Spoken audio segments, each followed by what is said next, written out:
The Sanders incident is just the latest in a series of decorum-busting moves that would probably have been unthinkable a generation or two ago. Over the weekend, California Democrat Maxine Waters called on supporters to, quote, push back on Trump cabinet members spotted in restaurants, stores, or other public places. She's been getting hammered for that. Moments ago, she held a news conference on Capitol Hill to insist she never called for any violence.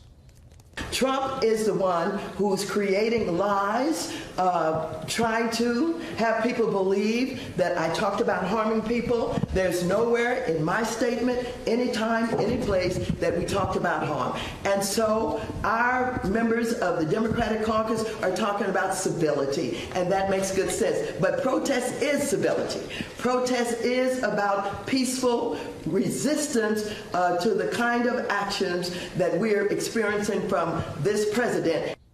Again, that moments ago on Capitol Hill. Tonight, correspondent Doug McKelway looks at the rising tide of anger in politics and whether any end is in sight. In the window of the Red Hen restaurant in Lexington, Virginia, the words of Martin Luther King Jr. are framed, quote, "Love is the only force capable of transforming an enemy into a friend." On Friday night, the Red Hen's owner, Stephanie Wilkinson, asked White House Press Secretary Sarah Sanders to leave, citing Trump administration policies. Sanders complied. After an employee of the restaurant posted about the incident, Sanders tweeted about Wilkinson, quote, "Her actions say far more about her than about me." Wilkinson later told the Washington Post, quote, "I'm not a huge fan of confrontation," but she added, "This feels like the moment in our democracy when people have to make uncomfortable actions." For others, the booting out of Sanders set a new standard in incivility. This is very dangerous. She should apologize to the American public. It follows a week in which members of the Congressional Hispanic Caucus heckled the president in the Capitol building. "Don't you have kids, Mr. President?" And a congressional intern hurled an F-bomb at Mr. Trump. The same week, Homeland Security Secretary Kirstjen Nielsen was shouted out of a D.C. restaurant by aggressive hecklers. They showed up outside her town home, too. What would you do? Florida Attorney General Pam Bondi had to abandon her night out at the movies in the face of a similarly confrontational mob. If she wants people to protest, that's one thing.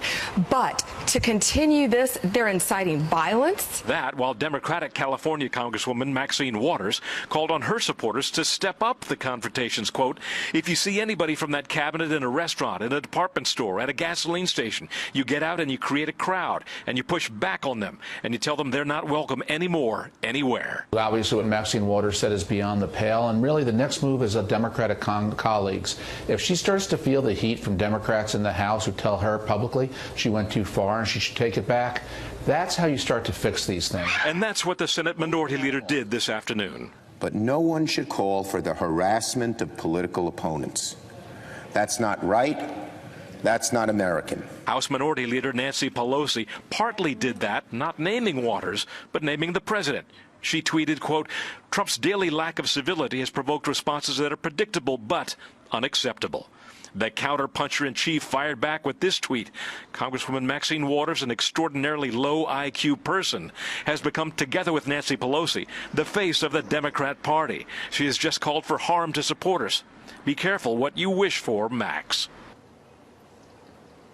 And you saw in that late afternoon press conference just moments ago how Maxine Waters blamed the president for the violent rhetoric and took no responsibility for itself. It would be reasonable to infer, however, that she was forced into that late afternoon press conference by the tweet from Leader Pelosi on the House side and the floor remarks by Senator Schumer on the Senate side. That's it from Lexington. Brett, back to you. Doug McKelway outside the Red Hen. Doug, thanks. As Press Secretary Sarah Huckabee Sanders was refused service at a restaurant in Virginia. This is just the latest in a string of Trump officials being harassed. And it's being encouraged. It's being encouraged by the left right now. Somehow it's okay to go after Sarah Huckabee Sanders, who's just trying to go to work every day and do her job. To be a mother, to be a working mom, to go and try and eat with your family and get thrown out in such an unceremonious way because the left has no tolerance for diversity of thought, for diversity of opinion on policy right now, that is wrong. Democratic Congresswoman Maxine Waters, she's out there inciting this. She's calling for Americans to confront any member of Trump's cabinet Watch this. If you see anybody from that cabinet in a restaurant, in a department store, at a gasoline station, you get out and you create a crowd. And you push back on them. And you tell them they're not welcome. It's coming days after Secretary Kirstjen Nielsen from DHS was shouted out while out to dinner. Do we have the sound on this? You should hear it. Not in D.C., not in the U.S., not in D.C., not in the U.S., not in So she was shouted out while at a restaurant, a Mexican restaurant there, where they went after her, a group of people, a mob. And now DHS is warning employees to take extra precautions in public. Like, don't wear your badge. Don't let anybody know where you work.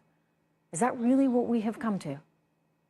Where if somebody thinks differently than you will try and shut them down by going after them verbally, harassing them, scaring them maybe?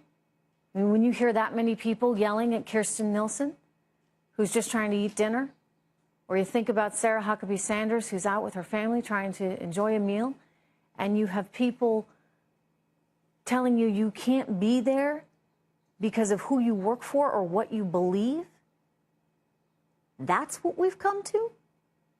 It seems to me that in an honest world, in the United States of America that I know, we should welcome all thought.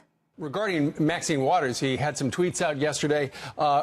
And the reason she's in the news, if you weren't with us yesterday, is she has urged supporters, particularly on Saturday over the weekend in Los Angeles, to get in the face of anybody in the cabinet or Trump supporters or surrogates and things like that.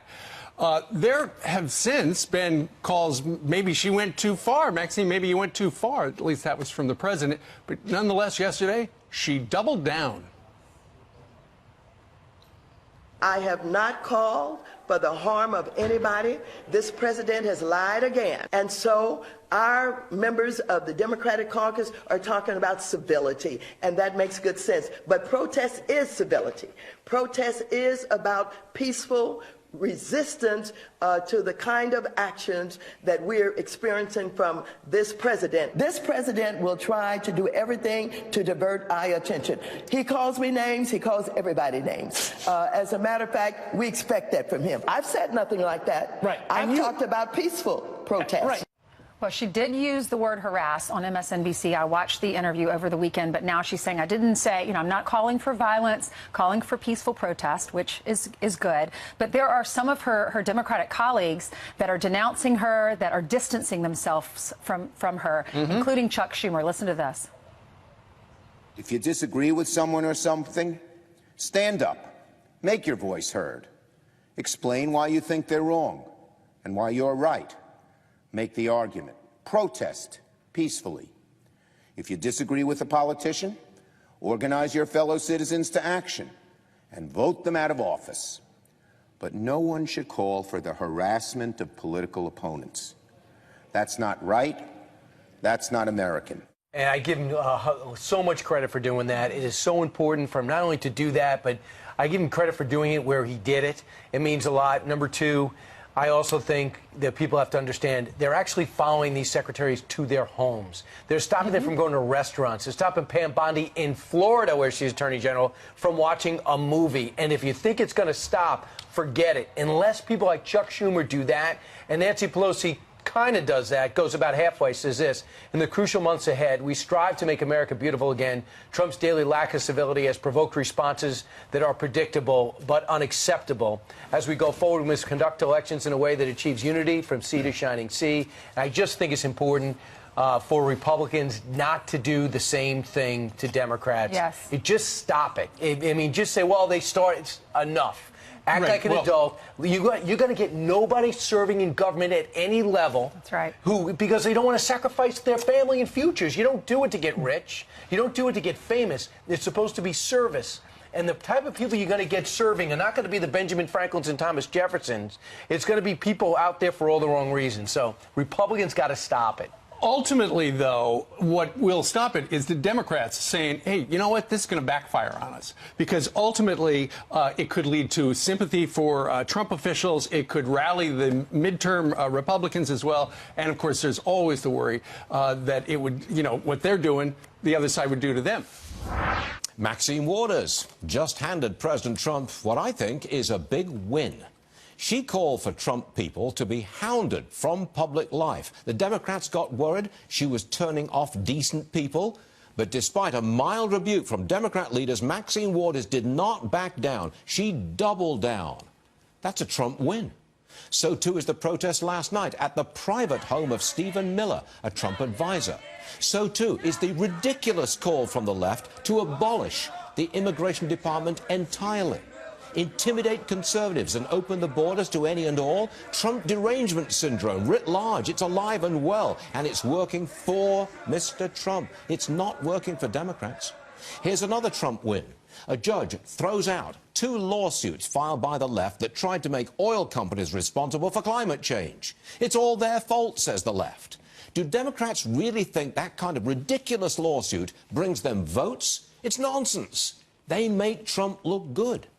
In California, there will be a vote on rolling back the Democrats' gas tax. It will very likely pass by a big margin. That's a Trump win on the Democrats' home turf. California? And the biggest win of all is the economy. Our successful return to prosperity makes the Democrats look out of touch. Remember the crumbs comment from a party which hasn't had a growth plan in decades? Hatred from the left, ridiculous lawsuits, tax hikes, the absence of any new ideas, and the ever-present Trump derangement syndrome. You bring all that lot together, and you have a Democrat mess and a president who looks increasingly like a winner.